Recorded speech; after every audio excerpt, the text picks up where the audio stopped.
Good afternoon all and welcome to Carlam Cymru for session number 2 for the biology session with Mrs. Cedar this afternoon. So like I mentioned, we've got Mrs. Cedar here from Ysgol Uwchradd Bishop Headley, so Bishop Headley Secondary School, and she's going to be hosting the session for around 45 minutes where she'll be going through cell division and stem cells. If you have any questions during the session itself, please use the question and answer section and we'll endeavour to answer your questions as promptly as possible. The session will be recorded and the recording and any resources that Mrs. Cedar will be using will be uploaded onto the e-sgol website. Good, thank you so much, Miss. Over to you. Lovely. Good afternoon, everybody, and welcome to session 2 for biology revision.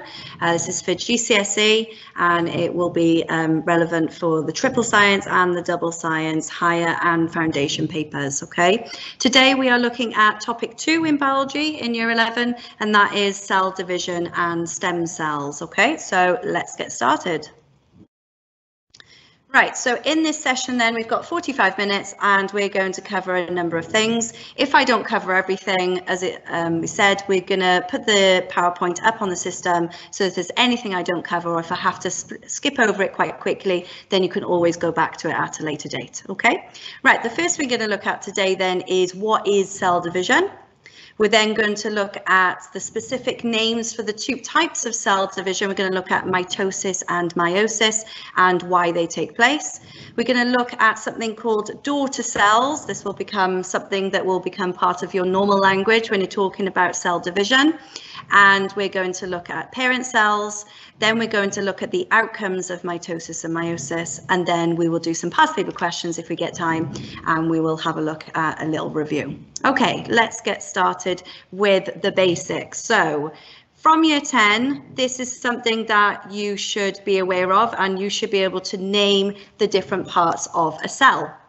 This is a simple diagram of an animal cell, and there are 4 parts that you need to be aware of in terms of an animal cell, and you need to be able to label them. So just have a look at those labels now. Can you, just say it out loud, can you name those 4 bits?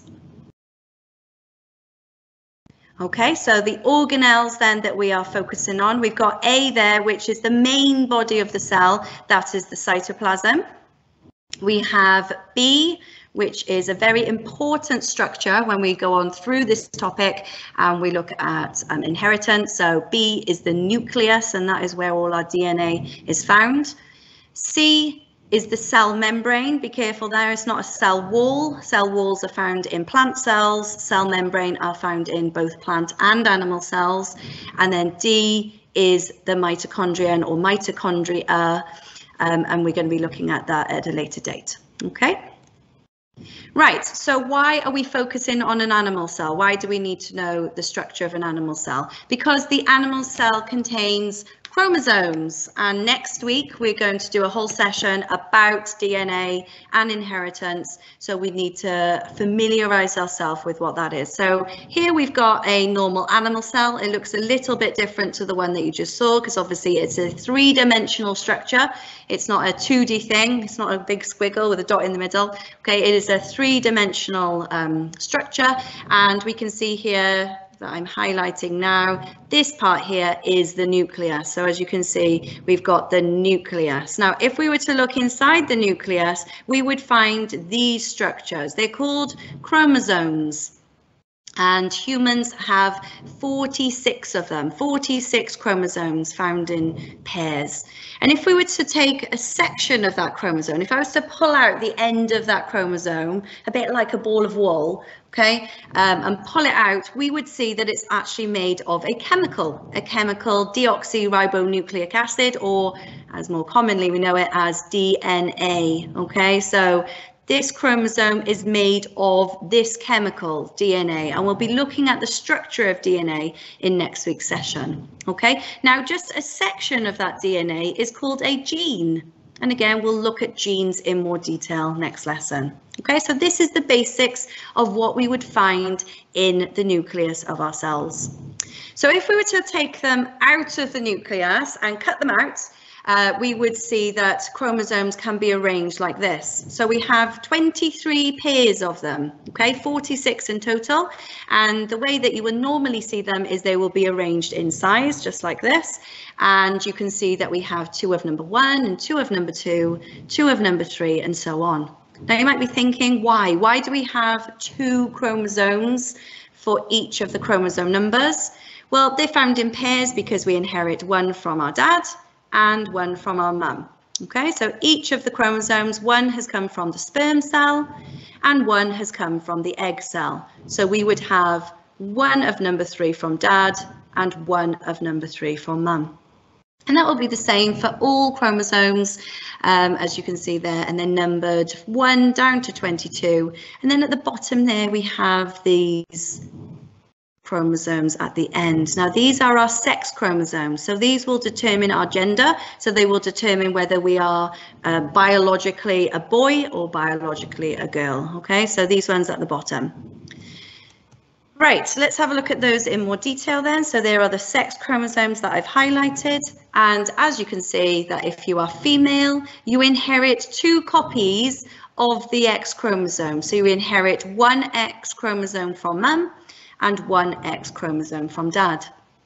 Whereas if you are genetically, biologically a male, then you would have inherited 1 of the X chromosome from mum and then a Y chromosome from dad. Now, the reason why I know that the X chromosomes come from mum is because mum only has X chromosomes as her sex chromosomes. So all of mum's eggs would contain X chromosomes. However, dad's sperm, so I'll draw a little sperm here, dad's sperm cells could be Y or they could be X. Okay, so it's actually the male that determines the sex of the baby. Okay, and we'll look at sex inheritance a little bit next lesson. Okay, so what do I need to learn? What do I need to know for the actual exam? You need to know that human body cells have 23 pairs of chromosomes, or 46 in total. Okay, and you need to know that number. They will expect you in the exam to know that there are 46 in our body cells. Okay, now there is emphasis on that term body cells because we're going to be looking at different types of cells a little bit later. Okay, so the body cells have 23 pairs or 46 chromosomes, and there they are all lined up. Now, what about if they don't use humans as an example? Do other species have the same number of chromosomes as us? And the answer is no. Okay, so at the bottom here, we can see different species of organisms. We've got the roundworm, we've got rice, we've got humans, chimpanzees and dog, and we can see that they have different chromosome numbers. Okay, so here is the chromosome number here.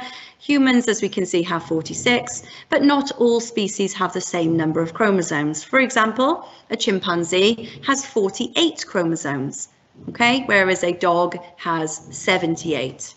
Now, does that mean I need to, for the exam, learn all the types of species and I need to know all the different numbers of chromosomes that they have? No. In the exam, they will have to give you a figure. They will have to tell you how many chromosomes is in that species. And I've actually got a past paper question later on in this lesson whereby we look at an example of that. Okay, so we need to learn that there are 46 chromosomes in our human body cells. Okay, now because all of our chromosomes are found in pairs, so we have 2 of number 1 and 2 of number 2 and so on, we can see here that these bands that you can see on the chromosomes, these bands are actually genes. And we can see that, let's take number 1 for example, the same gene is in the same location on each of the chromosomes for number 1. So for example, you have a chromosome number 1 from mum, and you can see the gene for a particular characteristic would be there, and then on the father's we would have it in the same location. So because chromosomes are found in pairs, so are genes. Okay, so we have 2 chromosomes for each of the numbers, so we have 46 in total, and we have 2 copies of each gene. Genes are found in pairs and chromosomes are found in pairs as well. Okay, now we know a little bit about the number of chromosomes that we have in our cells. We're going to start looking at cell division. Now, there are two types of cell division that you need to know, and the problem that we've got is that they sound very similar. Now, because they sound very similar and they look like they're spelt quite similar as well, the exam board insists that you must spell them correctly. So if you know the answer and you know the answer is mitosis, but you spell it incorrectly, then you're not going to get the mark. So it's really important that we think about our spelling, and we actually learn these like you would your spellings, for example, your English exam. Okay, so the first type of cell division that we're going to focus on then is mitosis. Mitosis. Okay, it's kind of spelt as it said, except that it doesn't have like the E in toe. Okay, so M-I-T-O-S-I-S, mitosis. Okay, and it's a type of cell division. It's the first type of cell division that we're going to focus on. Now, I like a little cheat to help me remember which one is which. Okay, so here is mine. Your teachers might have their own version of this, but mine is mitosis happens in my toes. Okay, mitosis happens in my toes and all over the body. Okay, so we're talking about the cell division that happens in all of our body cells. Okay. So this is a type of cell division where the mother or parent cell will divide into two daughter cells. Okay, so for every cell that we start with, we end up with two daughter cells at the end of it. Okay, and this is for normal cell division for our body cells. Why do we carry out mitosis? Well, when we're growing, okay, we need new cells, we need our muscles, we need our skin to get bigger, all right? And as a result, we need to make new cells for growth. We also replace our worn out cells. So we have cells that are worn out and then end up dying. So we need to make new cells, and we can repair damaged tissue. So this might be that you've had an accident, or it could be that you are weight training and you need to repair the damaged tissue of the muscles. Okay, so you need to know that for the exam. They will ask you, why would we carry out mitosis? And you can give any of these answers: for growth, for replacing worn out cells, or for repairing damaged tissue. Okay. The next thing is they will ask you how many daughter cells are produced. So you need to know that mitosis is two daughter cells. Mitosis is 2. Okay, so there are 2 daughter cells produced in mitosis. The last question that they're going to ask you is, how are they similar or different to the mother or the parent cell? So this is the mother cell, this one here. This is the mother cell. These are the daughter cells. There are 2 of them. We know it's mitosis because there are 2 daughter cells. And because we're making a genetically identical cell, they're going to be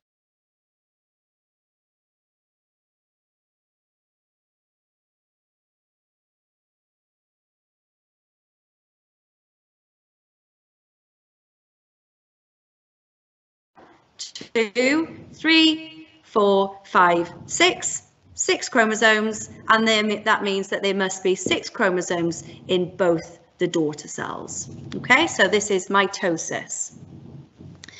In order for us to be able to create 2 daughter cells that have the same number of chromosomes in it, the chromosomes have first got to replicate. Now, you don't necessarily need to know that this takes place. However, if you don't understand that it takes place, then it makes thinking about making cells that have the same number of chromosomes a little bit more difficult. Okay, right. At this point now, we've just looked at mitosis. This is the point then that you would stop the video when you watch it back and you would have a go at the checkpoint quiz. So these are some of the questions you could be asked. Number 1, where do we find all of our DNA? Number 2, how many chromosomes do human body cells have? Number 3, what is mitosis used for? Number 4, how many daughter cells are produced in mitosis? Number 5, if the parent cell has 46 chromosomes, how many chromosomes would the daughter cells have? And number 6, complete the sentence. In mitosis, the parent cells are genetically something to the daughter cells. Now, I would say if you can answer those 6 quick questions, then you know mitosis. Okay, so when you watch this video back, I'm going to give you opportunity then to pause the video, have a go at those 6 questions based on what I've taught you so far, and then the answers will follow. Okay, so let's have a little look. We find our DNA in the nucleus. We have 46 chromosomes in our body cells. Mitosis is used for growth, repair, or replacement of worn out cells. 2 daughter cells are produced. There are 46 chromosomes in the daughter cells if there are 46 chromosomes in the parent cell, and we want the cells to be genetically identical.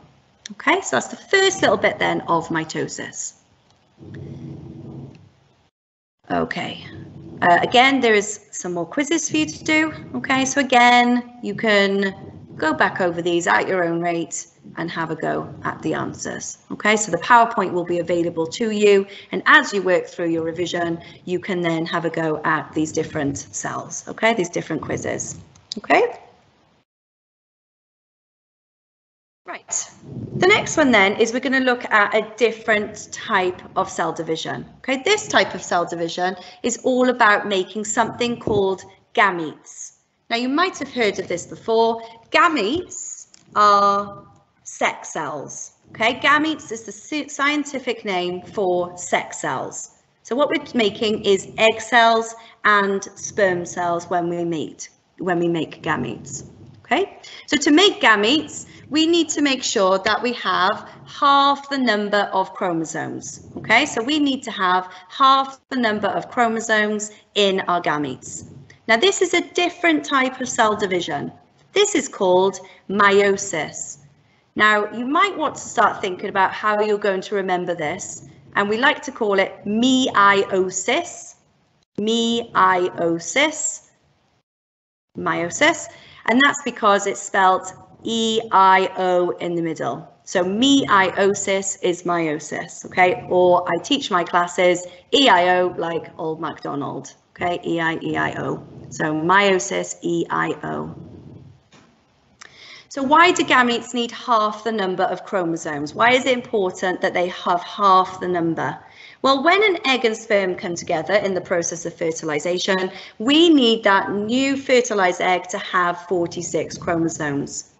If the egg cell was to have 46 and the sperm cell was going to have 46, when they come together then it was going to have more than the amount that we need. So we have 23 chromosomes in the egg, we have 23 chromosomes in the sperm, and then when they come together during fertilization, that fertilized egg then is going to have 46 chromosomes. So we need the gametes to have half the number of chromosomes.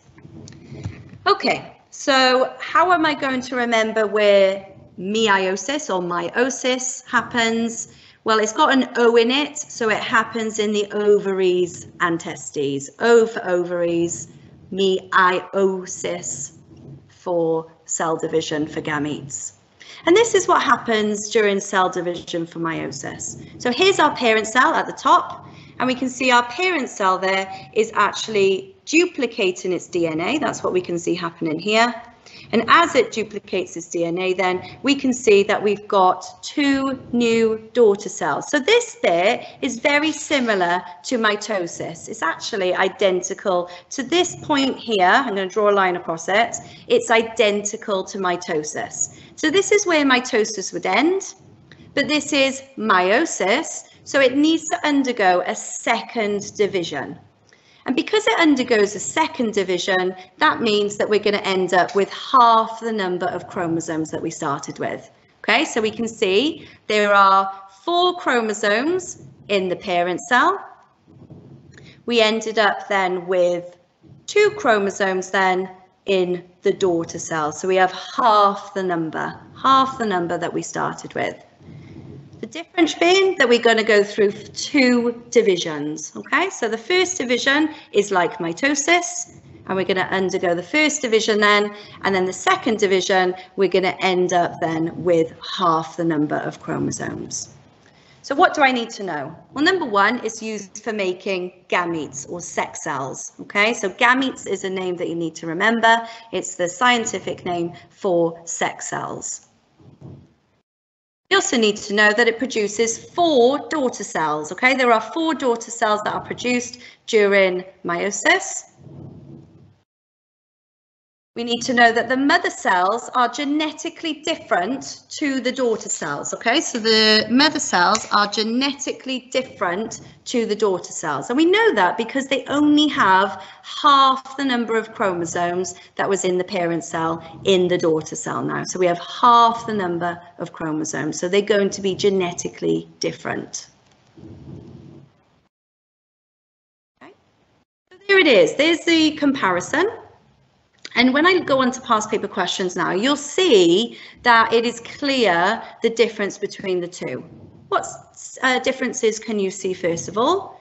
Number one, mitosis undergoes one cell division, one, whereas meiosis undergoes two, okay? Mitosis ends up with 2 daughter cells, whereas meiosis ends up with 4. Mitosis gives us daughter cells that are genetically identical. So I've got 4 chromosomes, look, in the parent or mother cell, and I have 4 chromosomes in my daughter cells. Whereas in meiosis, I've got 4 chromosomes in my parent cell, but then because we're undergoing 2 cell divisions, I end up with 2 chromosomes in each of my daughter cells for meiosis. Okay, so there are differences, and it's very easy to muddle up the 2 different types of cell division. Again, here's another picture, very similar again, just showing you the number of chromosomes in humans, okay? Right. Here's an activity that you can have a go at when you watch the video offline. Okay, so this is comparing mitosis and meiosis. So because they're very similar, I ask my students to have a go at doing a grid like this. Okay, so you start off then with some of the information filled in. So we can see here the answer is either going to be for the first one, 1 or 2. The answer for the second one is either going to be 2 or 4. Okay. So for mitosis then, you've got to decide how many cell divisions does it undergo? Does it undergo 1 or does it undergo 2? How many daughter cells are made? Are there 2 or are there 4? Is the chromosome number in the daughter cells in mitosis the same or half? So again, have a look at this activity. You can have a go at it when you watch the video offline.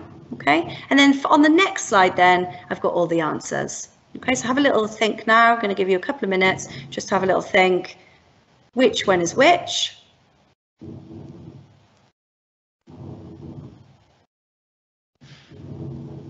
Okay, and as I said, you can just have a go at this. If you need more time to get it done, then watch the video offline and you can pause it at this point, have a go on a piece of paper and then check your answers.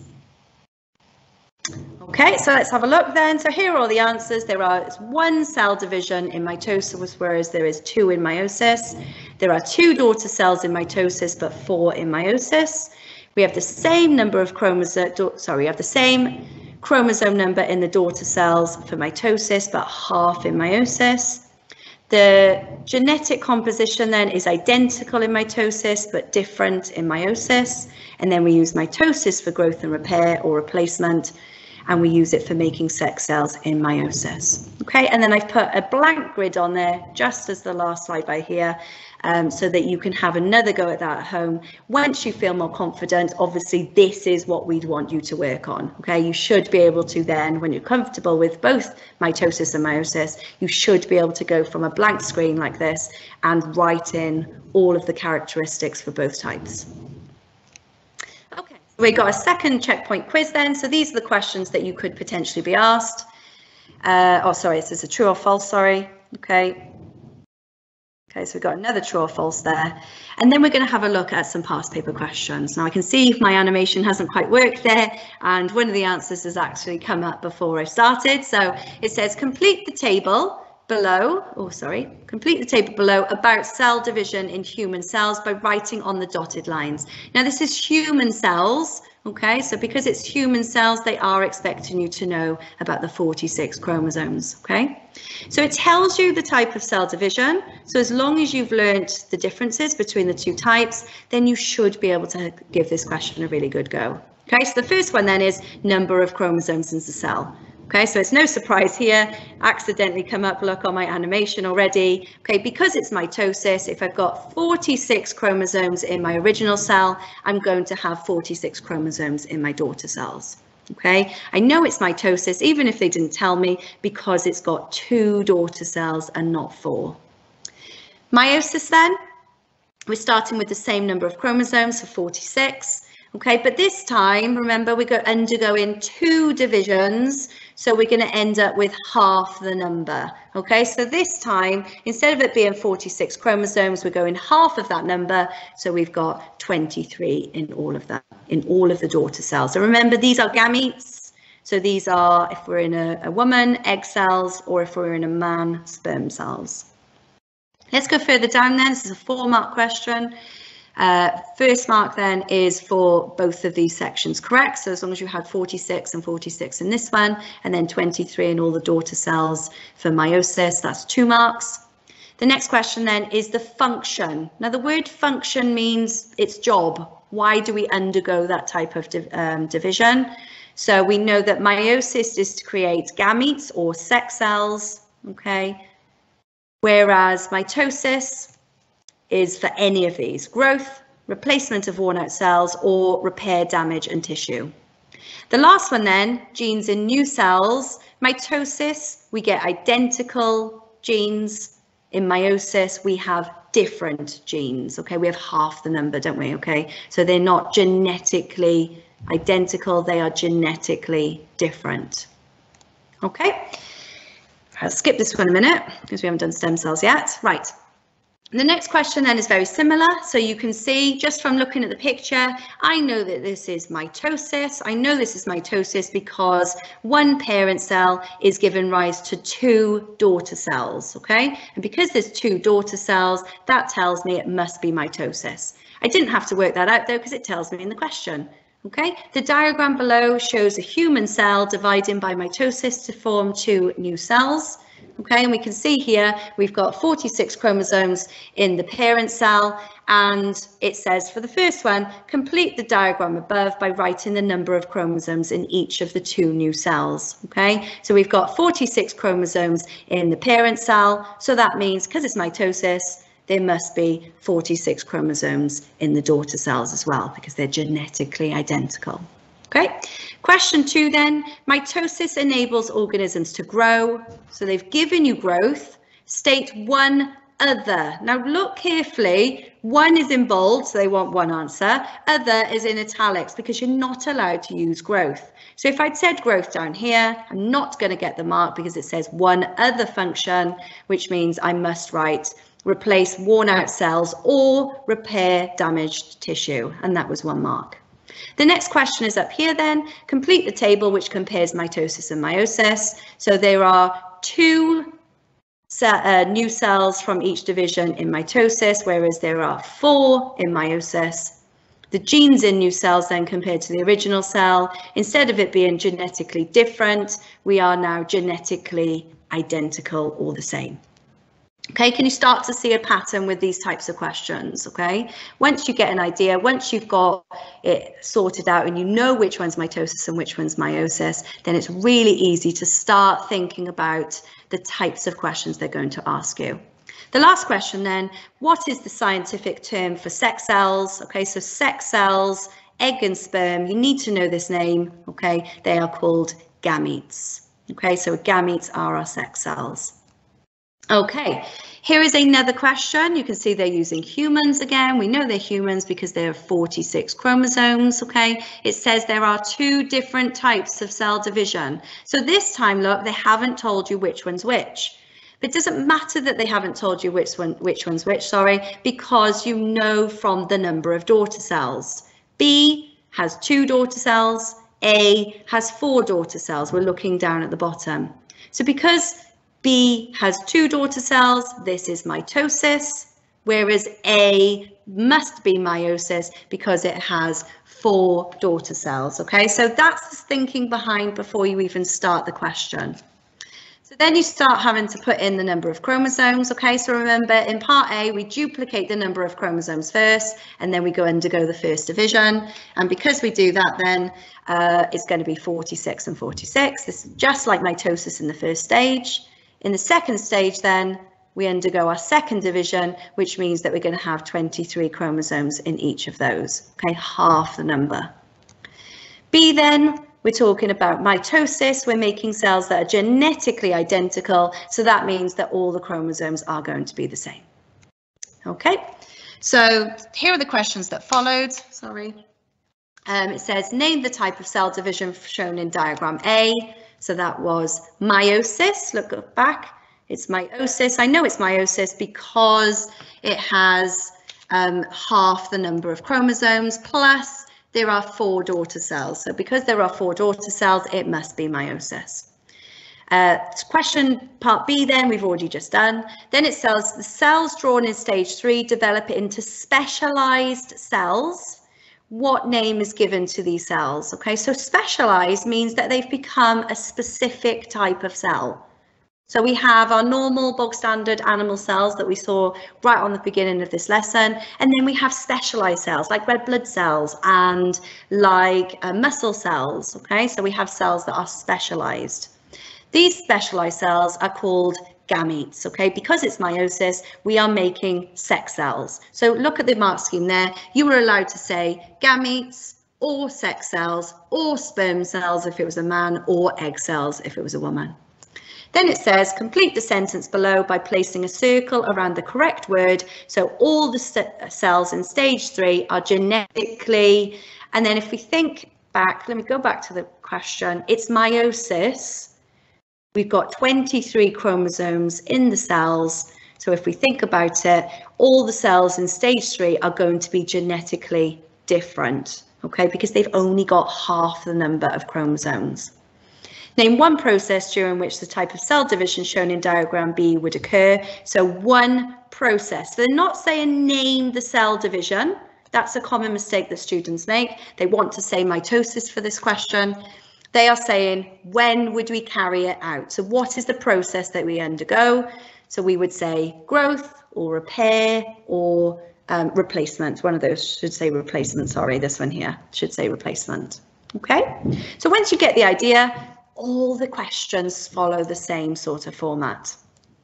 Okay, let's look at one that's a little bit different then. Okay, so it says the following diagram represents the stages of a life cycle of a mammal. So they haven't said it's humans now. We know it's not humans because they haven't got 46 chromosomes in their body cells, look. Okay, they've only got 40. Doesn't matter what organism it is, okay? All it matters is that they tell you how many chromosomes are actually in their cells. So the first question says, name the type of cell division taking place at P. Now, if we have a look carefully, here is P, okay? Here it is here. And what we can see is the number of chromosomes is halving. So we've got half the number of chromosomes in our daughter cells as we have in our parent cell. Now, lots of students would look at that and they'd start to think, right, okay, I can see 2 daughter cells there, so it must be mitosis. But we know it can't be mitosis because there is half the number of chromosomes in the daughter cells. So because there are half the number of chromosomes, this type of division must be meiosis. Okay, so it's very important to not just look at the number of daughter cells, but also the number of chromosomes in those daughter cells. It then says, complete the diagram above by writing in the number of chromosomes found in each of the cells labelled R and S. Now here, it clearly says that we're making gametes. Again, another reason why we know that this must be meiosis. At the bottom then, this is a body cell, which is now turning into 2 more body cells. So because this is mitosis, we know that it must have the same number of chromosomes as the parent cell. So because there are 40 chromosomes in the parent cell, there must be 2 daughter cells, 40 chromosomes in each of the daughter cells. Okay, here's another example. This time they tell you it's a cat. We didn't need to remember that cats have 38 chromosomes because they tell you in the question. It says, the diagram below shows the cell division of a cell from a cat. The number of chromosomes is shown. Now we've got mother cell and we've got our daughter cells. Now this example then doesn't have any other information apart from the number of chromosomes. So we can see that there are 38 chromosomes in the parent cell. There are also 38 chromosomes in the daughter cells. There are 2 daughter cells, so therefore it must be cell division. It must be mitosis, the type of cell division.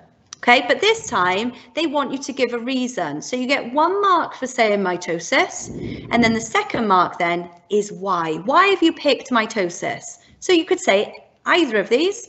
There are 2 daughter cells, okay? Or you could have said the daughter cells have the same number of chromosomes as the parent cell, okay? So they are genetically identical, okay? So either of those would have been the second mark for that question.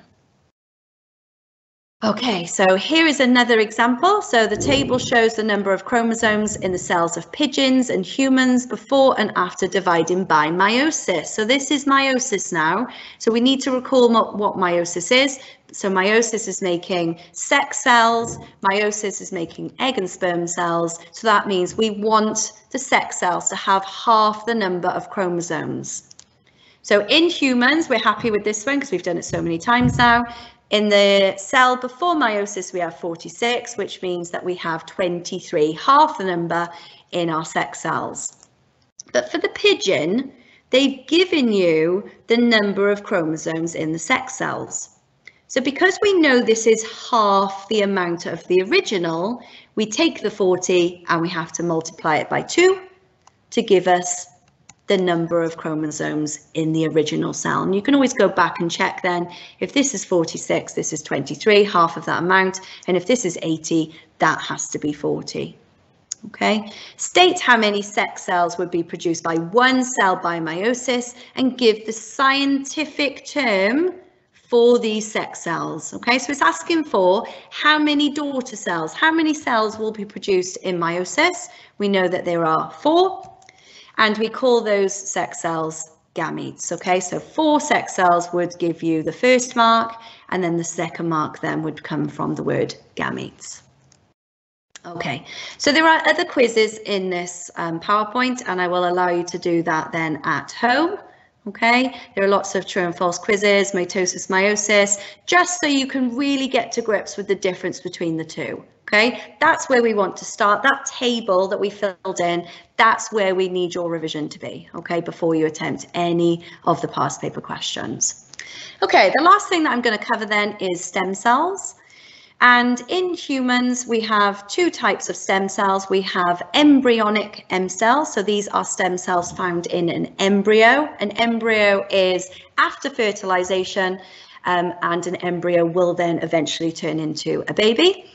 And we have adult stem cells. Now we need to know the difference between them, okay? So embryonic stem cells, the important thing is that they can differentiate or change, become specialized into all types of cells. So embryonic stem cells are very, very useful to us. They're very, very useful for medicine, okay? So because they can differentiate into anything, they can change or become specialized into any specific type of cell. So they could become, for example, a red blood cell or a white blood cell or a muscle cell or a nerve cell. Then they're very useful to us, okay? The problem then is that they're taken from embryos, okay? These embryos would potentially become babies if they were allowed in the right conditions to become babies. So it comes with ethical problems when we use embryos or embryonic stem cells.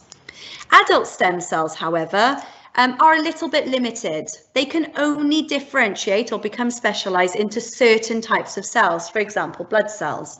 Now, these types of cells are still very, very useful to us in medicine, but they're not as useful as embryonic. Embryonic stem cells can become any type of cell, whereas adult stem cells are kind of restricted in the types of cells that they can become. Okay, adult stem cells are taken from things like your bone marrow, which is that center bit of your bone.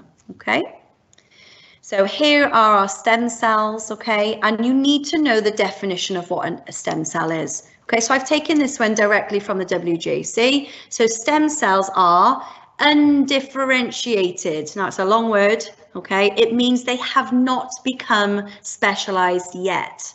So learn that word. It's a nice, once you've learned, it's a tricky word, but once you've learned it, it's a nice way to say what we want to say, okay? So they have not become specialized yet. So undifferentiated cells that have the capacity to develop into specialized cells, okay? Remember, we talked about specialized cells being cells that can be like blood cells or sperm cells or egg cells or any type of cell. Okay, so here is what we mean by differentiation. Okay, so here is our embryonic stem cell, and our embryonic stem cell could become any of these types of cells with the right conditions. Okay, so they have lots of potential uses to us. Okay. Right, what about adult stem cells? Okay, well, adult stem cells are able to treat damaged or diseased tissue, okay, and they can become a very useful tool. Now, we talked about the fact that they come from bone marrow, but you also have adult stem cells in other areas of your body as well. For example, in your skin and your liver and your heart and your brain and in certain fat cells, okay, we find adult stem cells. Now, what is the benefit of using your own stem cells rather than donors? Okay, well, if I was to be able to grow, for example, a new heart out of my own stem cells, then it means that that heart would have my DNA. Okay, there would be no rejection and I would not need to find a donor. Okay, so these are very, very useful cells. Embryonic stem cells, however, raise very particular ethical issues, and this is where lots of the questions about stem cells seem to be in the GCSE. Obviously, those embryos have potential for life. So by taking those stem cells, by using that embryo for the purpose of medicine, then we are technically destroying potential life. And obviously that has lots of ethical implications to it, okay? So the advantages of adult stem cells then, just to summarize, there are no ethical issues because they belong to you. They can treat some diseases, okay, the procedure to remove them is relatively safe, okay, it's a reliable technique, and if you have stem cells removed, then you actually have a quick recovery. Disadvantages of using them then, we have a risk of infection at the site of where we take out those stem cells. It can only treat a few diseases, and sometimes that procedure can be very painful, especially if they're going deep into your bone marrow to remove those cells. Embryonic stem cells then can create many embryos in a lab very quickly. It's a painless technique, it treats many diseases, and it can become any type of cell, and that is the benefit of using embryonic stem cells. It can become any type of cell. Disadvantages then, this is the big one. This is what you will say in the exam if you're asked why people do not agree with the use of embryonic stem cells. They destroy embryos, okay? And the fact that embryos is potential life, okay? So because it is destruction of potential life and the fact that the embryo can't consent to you using his cells or their cells, then it is causing a massive ethical issue there, okay? Right, again, I put a little quick quiz in there. So these are the types of questions that may come up and are useful for your revision. So what is a stem cell? You need the actual definition for that one. What are embryonic stem cells? And then some questions just regarding, student argues that stem cells shouldn't be used in scientific research. Using your knowledge, give advantages and disadvantages. In a science exam, they'll never give your opinion. They may state someone else's opinion, and they may say what evidence or why would this person feel that way, but they never ask for your own opinion. So whether you feel strongly one way or the other, whether stem cells, embryonic stem cells should be used or shouldn't, they won't ask your opinion. Okay, you've just got to make sure that you have an argument prepared either way. Okay. Right, the rest of this PowerPoint I will allow you to get on at your own pace. Mitosis and meiosis has been what we call a QER, a 6-mark question, used to be called a QWC. So I would prepare for that just in case. It's a very nice revision tool as well, because if you describe and explain the differences between mitosis and meiosis, then you know it in as much detail as you really need to. Okay, so there are lots of past paper questions there that you can get onto, some exam technique that you can use. There is also, if I just scan through now, other past paper questions that you can do, and a revision sheet that you can use then. You roll in the dice and you can have a go at revising in a different way. Okay, and there's one blank one for you to use if you wanted to print it off. I hope you've enjoyed today. Watch it offline because there's lots of useful documents on there for you to fill in for your own revision, and I look forward to seeing you next week. Thank you very much, everyone. Bye.